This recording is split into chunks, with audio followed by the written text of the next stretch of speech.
Welcome back to the Tribute Game Podcast. This is our second episode. It's recorded in our studios in Montreal.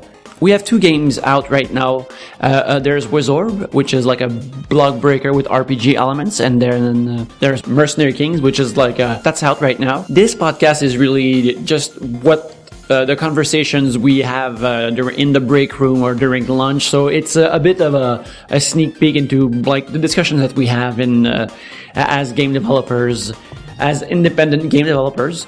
This week, we're still toying around. We're still playing around with the format. So this episode, we've taken questions from Twitter followers, and but we're still playing around with it. So this is what it looks for this episode. Maybe it'll be different next week. We're still tinkering with it, the way developers tinker with prototypes. So see how it all comes together, how it ties together. So yeah, let's join in this discussion that's already in progress. Yeah, bop it. Yes, let's bop the English button. Okay, so we're back for another episode of the Tribute Game Podcast. Around the table, there's me, Yannick. I am a writer and a social manager at Tribute Games. At my right, there's Jonathan? Yes. Who are you and what do you do at Tribute, Jonathan? I'm a game designer and also co-founder of the company. Stefan, general artist. In front of me, there's... Hello, I'm Justin. I'm a artist, animator, game designer. I'm Dom 2D. If Steph is general artist, can I be commander game design?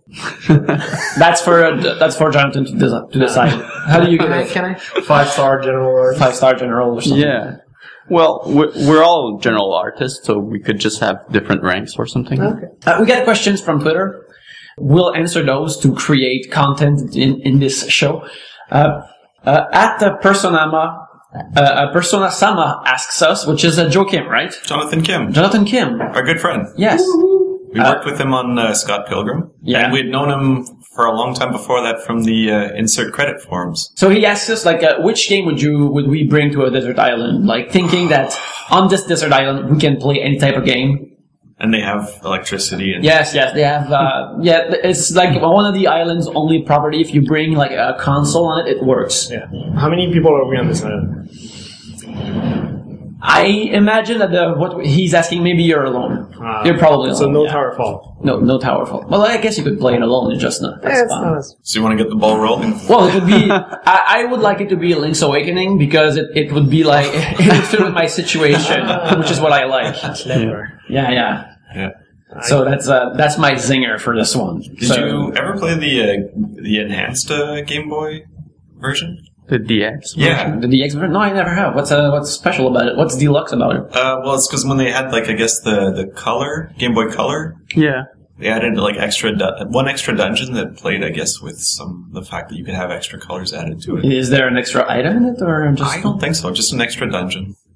And maybe some other content, too. I don't know. I've never played it. That's why I'm wondering if you did. Well, you know what? I'll bring that one to the desert island, because then I'll have extra stuff to discover, which is great. And you'll have color in your life. Yeah. Colors I would not see in nature otherwise. They would be still on my Game Boy. Yeah.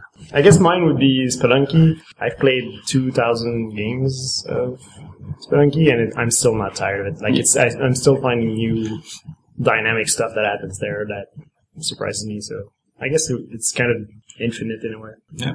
I have to bring some game from the Monster Hunter series. Yes. Probably Freedom Unite. Yeah.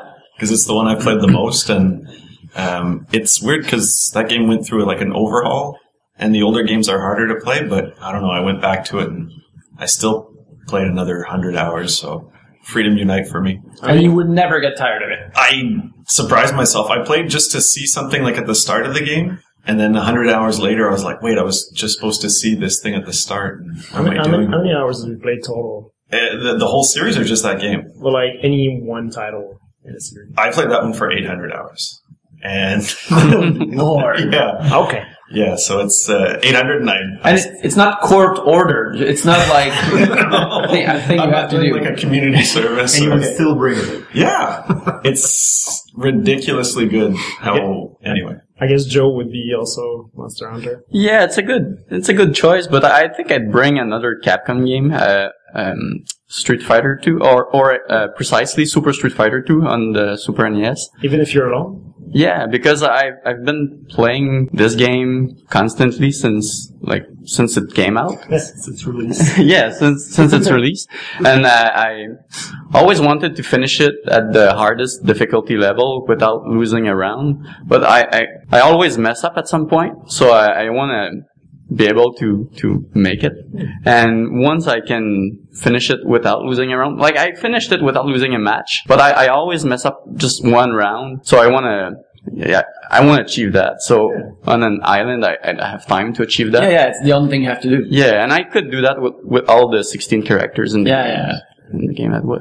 You also have to survive on the island, but that's another. We assume that there's survival is doable. Oh, okay. We assume that the island is comfortable enough that you can play some video games. Okay. Can I bring like World of Warcraft and have friends? And I'll allow it. Okay. I'll allow it. But then someday maybe the MMO will shut down and I will have no more game. Well, that you picked your game, then you're done. That's you should have chosen something else. I'm sorry, Don. We have another question. It's not exactly a question from Ashley Lee at Jelly Square. Asks something about Reverse City Ransom. So I guess we have to talk about Reverse City Ransom or just say something about it that we like. Oh, geez, where to start? I like how the character eats the plates when they eat in shops.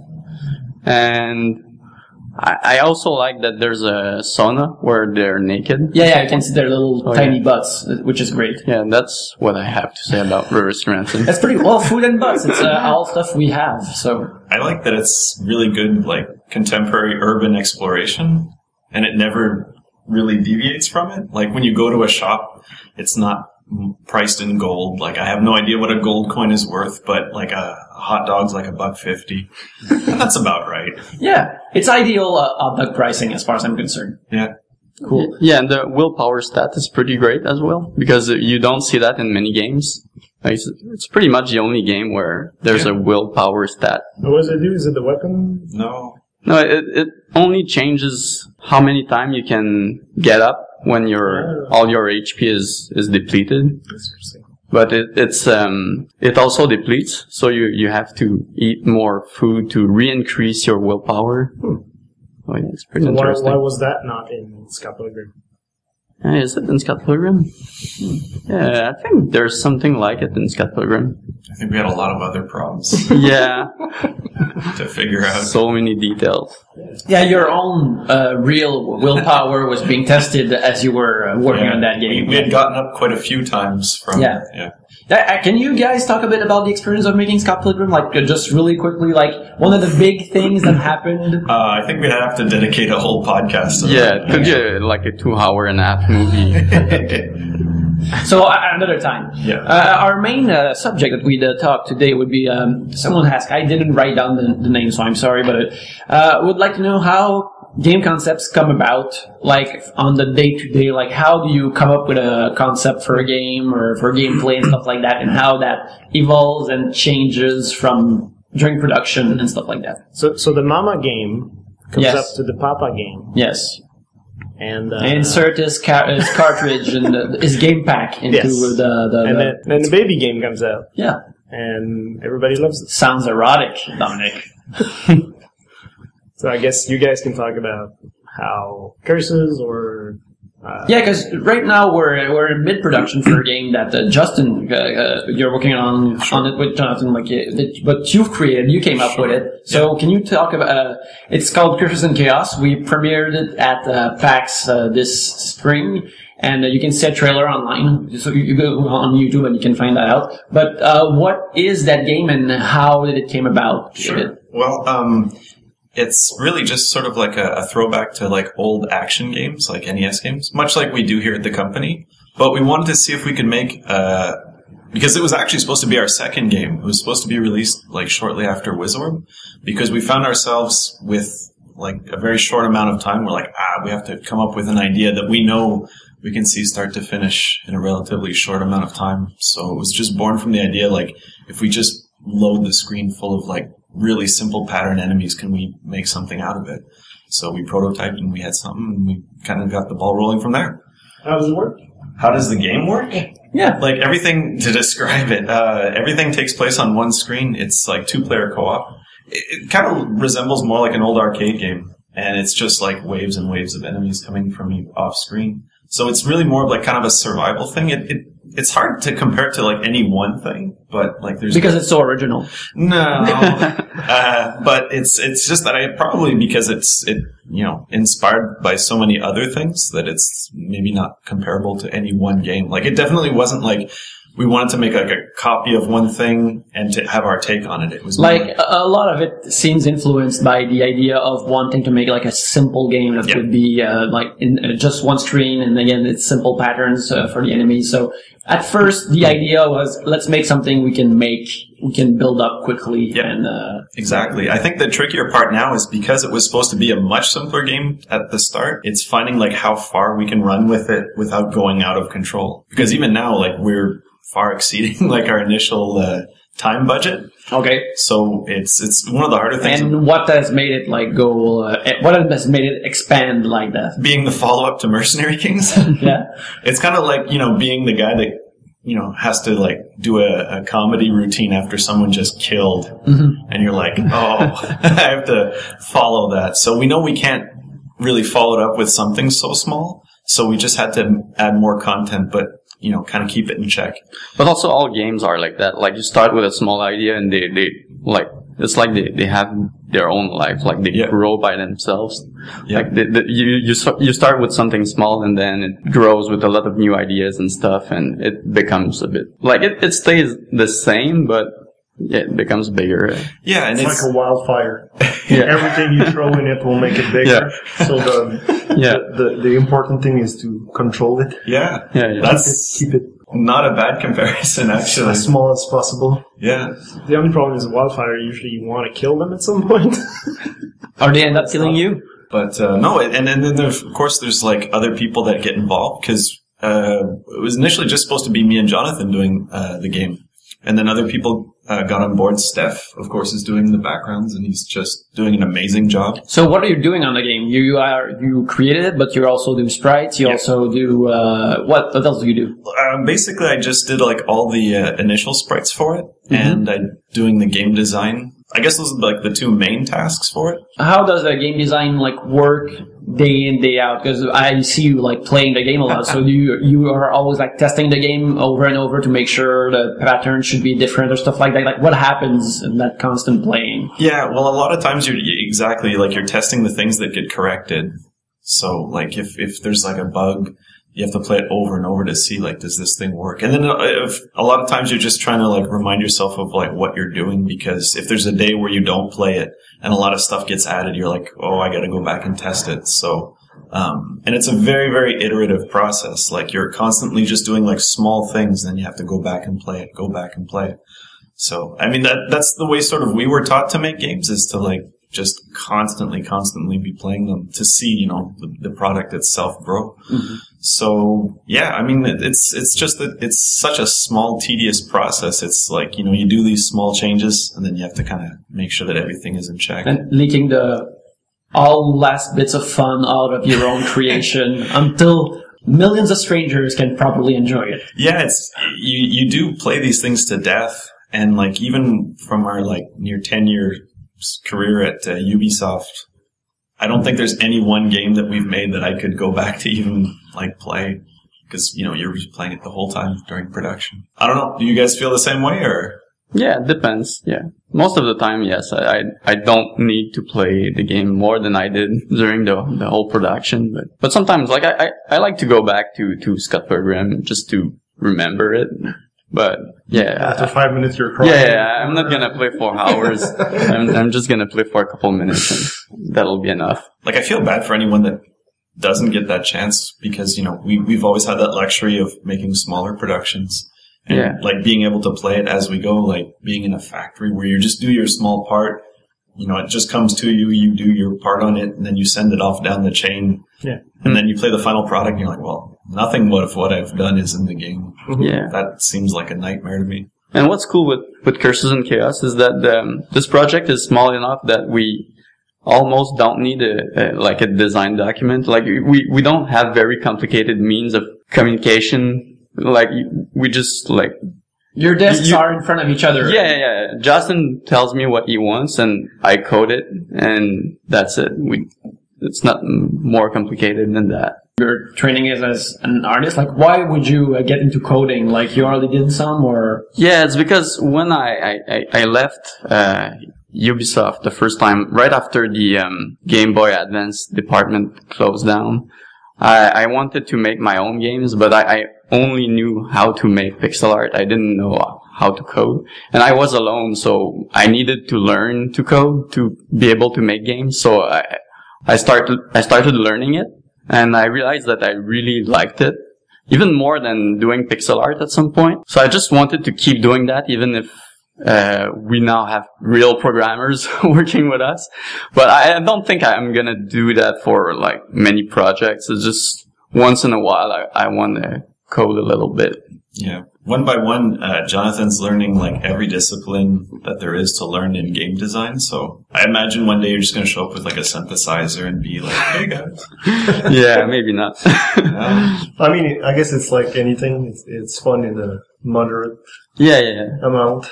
Yeah, I wouldn't want to only code games or only doing one task. I'm more like a generalist. Like I like to do like different things. Like I'm not an expert in anything. Maybe I'm best at doing pixel art, but like all the other things, I know how to do it, but I'm not like the best at it. That's pretty rare though. Like, I mean, I remember because you and me both picked up Game Maker at the same time, and we were running through like the tutorials. I think every day we were like on par, and then at one point you just like shot past me like in a rocket, and I was like, yeah, I don't think I've got the cognitive capacity for this. Yeah, John's on a jet ski. Yeah, I think it's just like it depends on your personality. Like I'm really tenacious. Yeah, I'm OCD for that kind of thing. Like when there's something that doesn't work, like I don't know how to make it, I stress over it and I can't sleep, so I have to figure it out or I will never sleep again. So that's how I learn things. It's only your sanity is in danger. Yeah, exactly. Yeah. Dom, you've worked on game design stuff for us because you're a game designer, and I've seen you do design docs and pitches. So that aspect of the game, before there's even like a prototype, how does that work for you? Because I see you have notebooks. You're always like doodling things and writing down. So how do you break down game design into a document? Like, or how does that work for you? Where does game design start, Dom? What is game design? So I think a good game designer always has a bunch of ideas, like tries to think about all the games that he could make, and anything that inspires me basically becomes a game somehow in a book. But it's not a full game, it's just an idea. So when I get a job like here saying, come up with the next game that we're going to make, then it's about figuring out what the team wants to do and what the team would be good at, what the industry is like today, like what game we could add to that. It's very vague. So I guess then it becomes about having fun with the ideas and seeing which one you want to keep working on. And I don't know, it's not easy to take like just a general idea and push it to a full game or even like a game that can go into production. I'm still figuring out a good deal of it every time I do the process. Yeah, for me, I like to work on ideas that I've had for a long time. Like if I had an idea for 6 months or 1 year or 2 years, and I'm still motivated about it, I think it's safe to go into production with it because you're going to be able to go through the whole production without losing motivation. But if you just come up with something like last week and you decide to go into production with it, you might end up like just losing interest in that idea. So it's because some ideas like at first they seem interesting, but yeah, you lose interest after a little while. But if an idea has like lived through a couple months or a year, it's safer to go forward with it. Have you ever come up with like a game idea that you thought was completely original and then somebody kind of beat you to the punch? All the time. Yeah? It always happened, but I don't really care about that because the execution is it's never going to be the same. Like, you can always do the same thing that someone else did, but differently. Like, there's always a way to do it in your own way. Like, And at some point you learn that ideas are not worth anything as long as they're not done, because the execution is what makes it, like you said, makes it evolve and grow into something that's actually fleshed out and interesting. But to your point, that's one of the reasons why I'm always sketching everything and always writing my ideas down, is because as soon as I get an idea for a new game, I'm not going to start from scratch. I'm going to start from a bunch of bits and pieces from stuff that I've thought about before. yeah.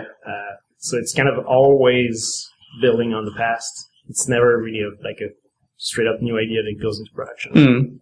I think, and this we learned from one of the game designers we worked with at Ubisoft, Gaël Léger. He's a really cool game designer, and everyone was always pitching ideas to him when we were working, because like when you work with a team of creative people that you get along with, it's gonna happen that people start pitching ideas left and right. And the thing that I'm learning is how to sort of like try your best to like get as many of those ideas into the production as you can, and which ones not to too. It's probably a bigger part of game design that I'm finding out more and more, is like just how to sort of manage all of this creative energy. It's part of the challenge, but it's really fun also to be the filter, like to be the one that has the power to decide what goes into it and what doesn't. Because You can admit to liking power, Dominic. That's I allowed. kind of like it sometimes. I don't know. But yeah, you're the last call. You're the one that decides. Yeah, and like that's the thing I like about it too, is like I do work with really good creative people, and it's fun. It's like what you draw energy from. And I'm always kind of amazed at, again, other companies where they actually have to have like a creative director. I mean, I think that makes sense maybe on such a large scale production where you have like hundreds of people, and it's hard to sort of like focalize that. But I guess the creative director is kind of mixed with game designer here. Yeah. But in companies like Gameloft or Ubisoft, game designers sometimes are just like filling up spreadsheets. They're not really like the vision guy. Yeah, they execute someone else's vision. Exactly. Yeah. So it's kind of a weird definition depending on where you work. It's why working in a smaller studio is so much fun. You can you do it yourself. You don't become like a spreadsheet filler for someone else who thought of an idea, but you have to be the one who makes it work. Mm-hmm. So you have to do all the spreadsheets by yourself. Yeah, everyone does the spreadsheets. Would people like to have another question from Joachim? Oh yeah. Because he also asked us, like, who are our favorite game development heroes, like in the industry and stuff. Jonathan. Oh, come on. Okay, I like Koji Igarashi. I don't know if I'm pronouncing that right. The guy who kind of helmed Castlevania for the better part of the last decade or whatever. He seems like a really cool guy. And like Castlevania is a favorite series of mine, and he really took that series to heart, and I think it showed in the final product. So I'm kind of hoping we'll see more of him, because he had a talk at GDC where he announced he was going to work on like a new Metroidvania game, and we haven't heard much from it since. But like I'm hoping he's someone who shows up on Twitter at some point, because I want to know what he's up to. Well, mine is not secret. I'm a big Keiji Inafune fanboy, because Mega Man is one of the reasons why I make games now. So, but besides that, like Shigeru Miyamoto, I'm not being very original, but yeah, they're the best. That reminds me, there's a story about you guys meeting Mr. Miyamoto, which is that's a good story, right? Sure, you can tell. Yeah, well, that was in 2006. Yeah. So we went to E3, and we went. It was you, me, and Vincent, the guy we used to work with at Ubisoft. And Vincent actually went with the intention of meeting him. Like, he bought a copy of Super Mario Brothers with a Sharpie, and he had it around him at all times, like, I'm going to meet him, you guys watch. So now E3 has come and gone, and we packed our bags before taking off. the night before thinking like, well, we'll, get up early and have one last breakfast kind of thing. Vince is like, nah, you guys are stupid. I'm going to do that tomorrow morning. All right. So we're having breakfast just down the lobby of the hotel. And out of the corner of my eye, I see this like man dressed like head to toe in like a leopard suit. Mm-hmm. And I think this guy is, I'm trying to remember his name, Ashuri Benimaru Ito. He's a guy that works at Nintendo. He's a musician. And he's also with this other Japanese guy. And I think I know who it is, but I'm not sure. And this is like just off like Hollywood Boulevard or something like. And so I had I was eating my breakfast and I just went, and I ran out. Like, cause I know if these guys take a corner, I'm never going to see him again. Mm-hmm. And I'm running and like, I'm catching up to these guys and I'm like, I think I know who this is. And then, like, as I get right up to them, I'm like, it is, but I hadn't, like, full of bagels. Yeah, I still had my breakfast, so I have like Yeah, and during that time, I was still eating, and I just saw Justin, like, run out like crazy, and I was wondering, what did he saw outside? Yeah. So I decided to go take a look, and if Justin runs somewhere, generally you always follow him. Just in case. Yeah, just in case like something happens, and like he was already like 1 block away from me, and I looked at him like running but shy at the same time, like hesitant, like. But so it was really weird. But I saw like Miyamoto just a bit further. Sprite size. Yeah. So pixel version. So I immediately understood what was happening, so I sprinted to. Yeah, and it was so awkward because like I'm just sitting there trying to like remember whatever Japanese I had with a mouthful of bagels, and I guess he's probably been through worse. He's like, yeah, I understand. So we took our photos with him, and John got into a bowing contest, I guess. Yeah, because when I met Miyamoto, I bowed because I don't know. Yeah, what else do you do? Yeah, and he bowed in return, but like Miyamoto can't bow to me, so I bowed in return, and he bowed in return, so it wasn't. Dueling. Yeah, it was pretty funny. And yeah, that was like just surreal. So we're just like, we got our picture taken. This is awesome. And then we have to go back to the hotel. And Vince is like, so you guys had a good breakfast, huh? We're like, you have no idea. Poor guy. So he desperately went out and tried to find him, but it was so sad. But yeah, that's the time we met Shigeru Miyamoto. And then you missed the plane. You never saw it ever again. Yeah. We hope, wherever you are, Vincent, I hope you're happy. And I hope life is treating you well. And California is great. I hope it is. Yeah. And I think that's as good as it can be for a sign-off. So, guys, before we leave, where can we find you on the internet this week or any other week? Well, you can watch us on Twitch now. Yeah. So once a week or maybe more, you go to Twitch TV/Tribute Games, and we're going to be there playing retro games. Imagine what the gold you're listening to right now. Imagine that transposed on playing a really old Capcom game. Like that's the kind of stuff you can look forward to. Okay. So, but you yourself, me. Yeah, I'm on Twitter at Dom2D. Mm-hmm. Justin_Sear. Not really on the internet. Stefan is not on the internet. You cannot find him there. If you find him there, tell us and we'll remove wherever he is because he can't be online. God damn it, Stefan. Joe? At PixelTao on Twitter. Yes.